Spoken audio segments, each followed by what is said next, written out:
It's me, Renee. I'm back. I might look a bit tired. That's what because I am. I've done a junior readathon, which I mean, basically it's supposed to be like a readathon where you read for 24 hours, or like not 24 straight hours, but like more or less 24 hours. The readathon in April always my time because you start your own time, obviously, but you start your own time. And yeah, for me, it all starts at 2 in the afternoon on Saturday. So that's quite nice. And so like it also ends on 2 in the afternoon on Sunday. So I usually do like reading in the Saturday afternoon and then read a bit on Sunday. And so I also always tend to like do a bit of sleeping.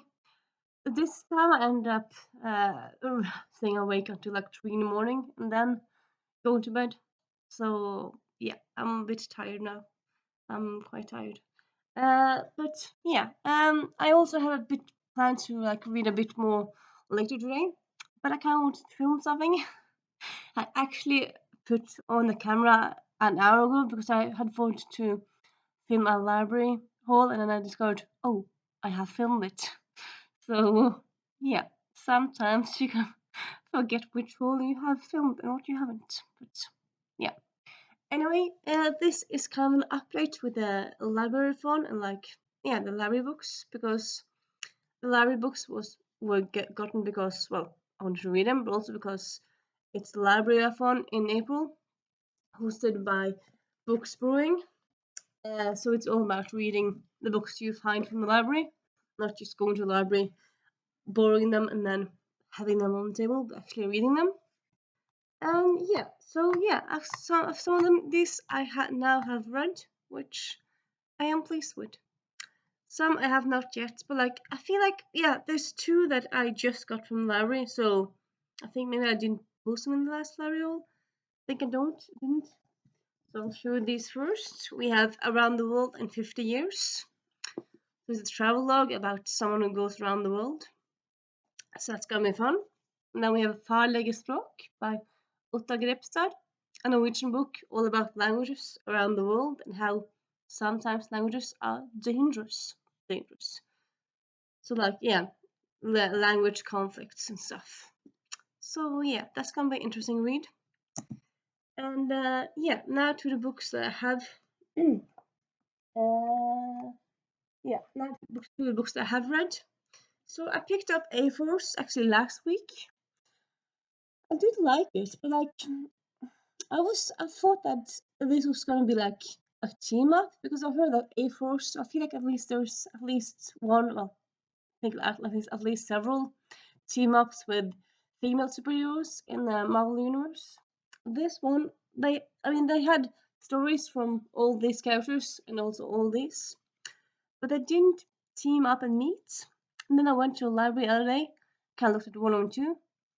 So it kind of looks like there's kind of continuing like this one. So it's just kind of excerpts from each of their stories, and they just kind of packed it together. So it's not like they're gonna team up. It's just kind of it's Captain Marvel's story and then the Miss Marvel story, but they don't meet in them. It's just kind of republish their own stories, and instead of having them in their own story, they put in one album. And yeah, I mean, I might as well just get the Marvel Miss Captain Marvel stories and She-Hulk stories and Swirl stories in of themselves, and not read them in this version. And yeah, and I also like the Miss Marvel one I already read. So yeah. And then we have the Loki book, which is the number 3 in the series. Awful God's Guide to world to conquering the world. Honestly, right now I'm like, I don't know. I loved the first book in the series. Second book I liked, enjoyed. This one, yeah, I suppose it's kind of, as I said after reading the second book, I think I'm gonna read this when I want a quick read. But it's not really gonna be a series that I anticipate anymore because it kind of let me down. I feel like it might be quite like much better for the child audience or like just not me. I do enjoy it still, but I don't love it as I did the first book, but I'll probably continue to read it. I just won't run to the store to buy it. So yeah. Then we have Ninja's Dagbook 2. So this came out actually in 2003. So it's kind of like it references George Bush and Saddam Hussein. So it's like, whoa. So like old style references. So it's a bit weird. Well, a bit weird. Not weird, but like jarring in a way.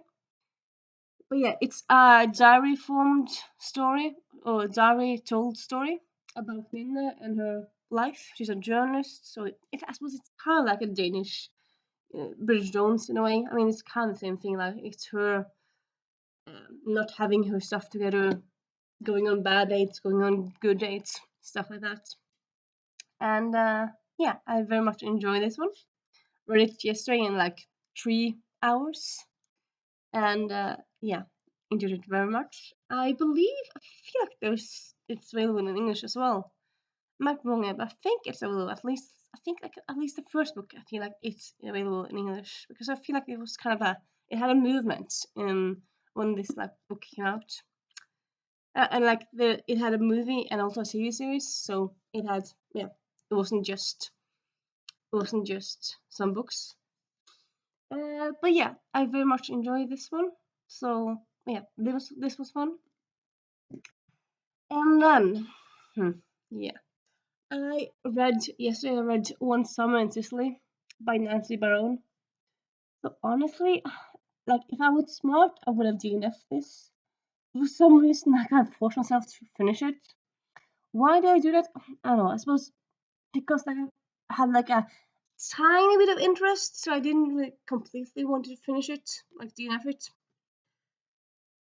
But it wasn't a book that kind of held my interest for a long time. Like I feel like in a way, yeah, the main character she kind of just felt flat for me. Like she didn't really have that much of a bone.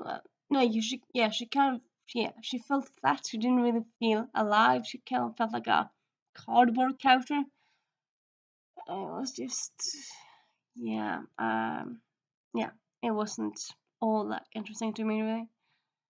Like if anyone's gonna talk about like have you read any good books about Sicily or Italy lately, I'm not gonna mention this one because no, there's gotta be better books out there.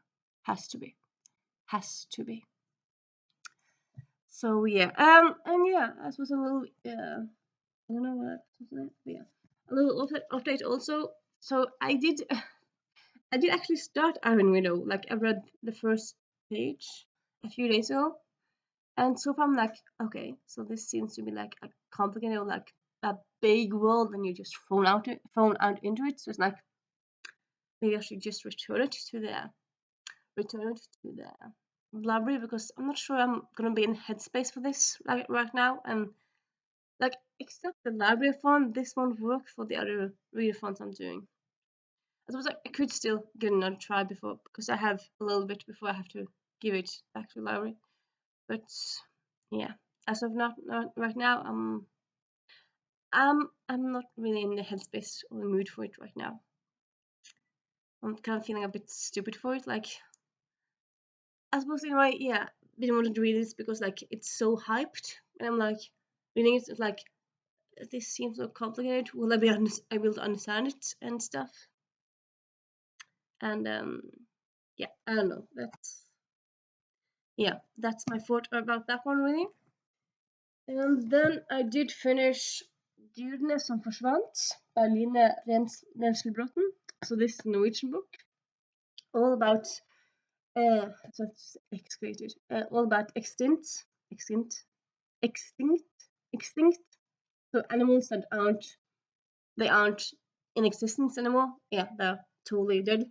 Totally dead. Yeah, they're not alive. Not like half alive. Yeah, you know what I mean.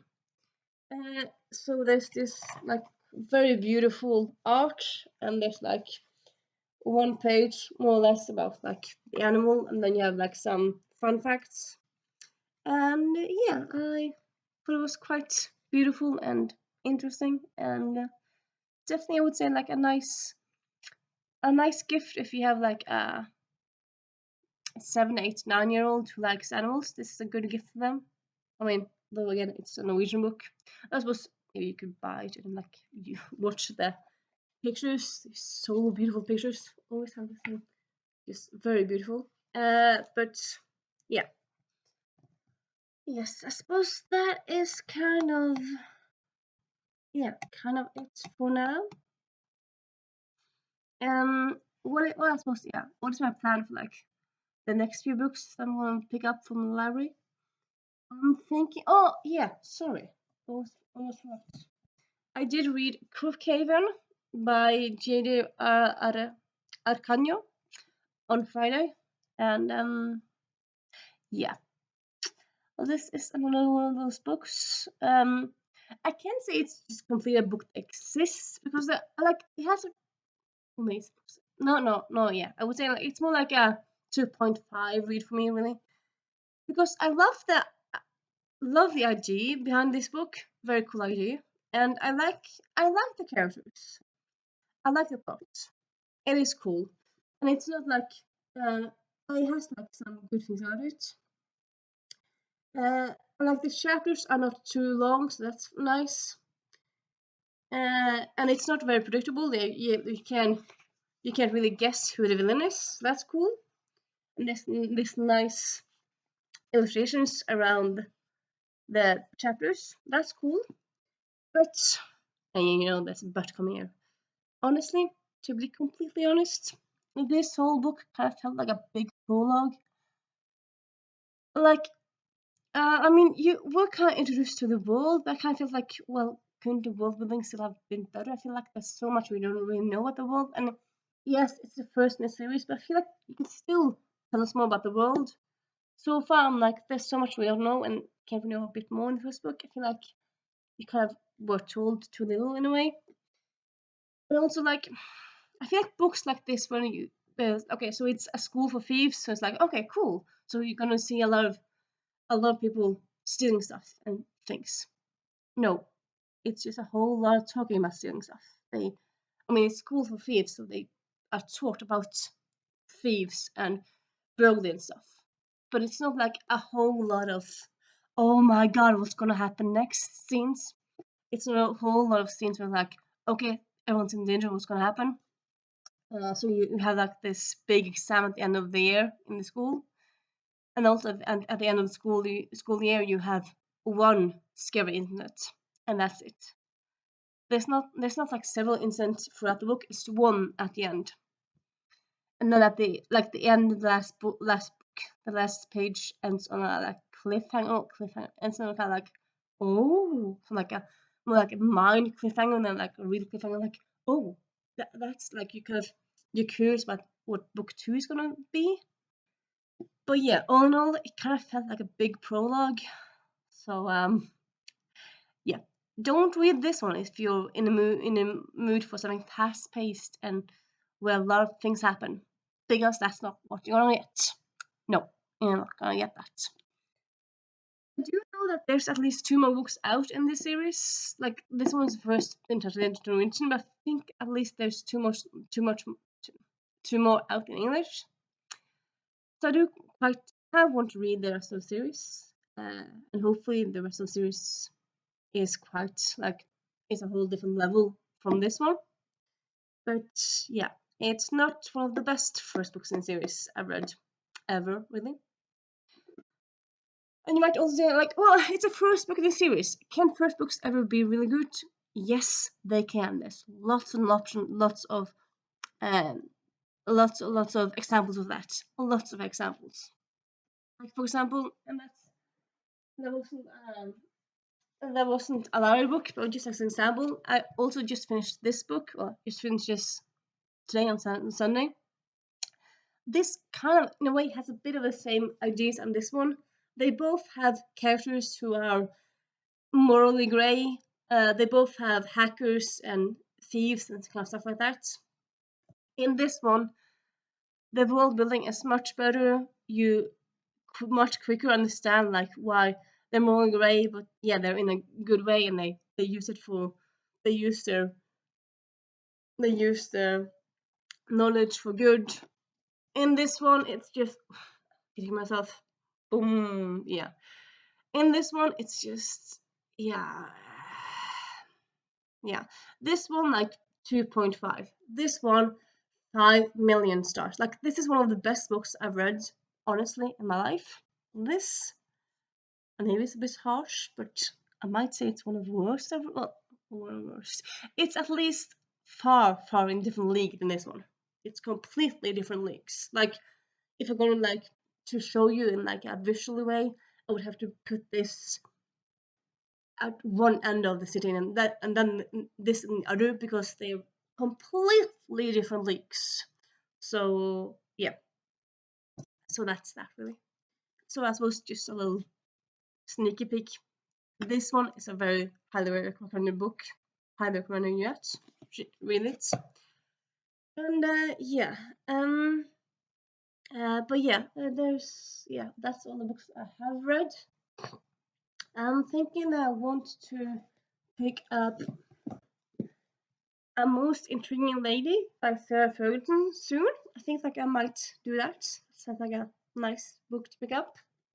Or I might do A Woman in the Library by Gary Gentle. I mean, it's not like a big book, and it's a library book, so like it's like we're getting closer and closer to 27th of April, which is World Book Day.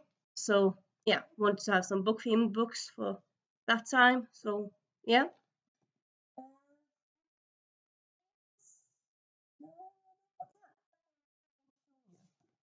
And some more books I haven't shown you. So also got Blanke Ark by Johanna Schreiber.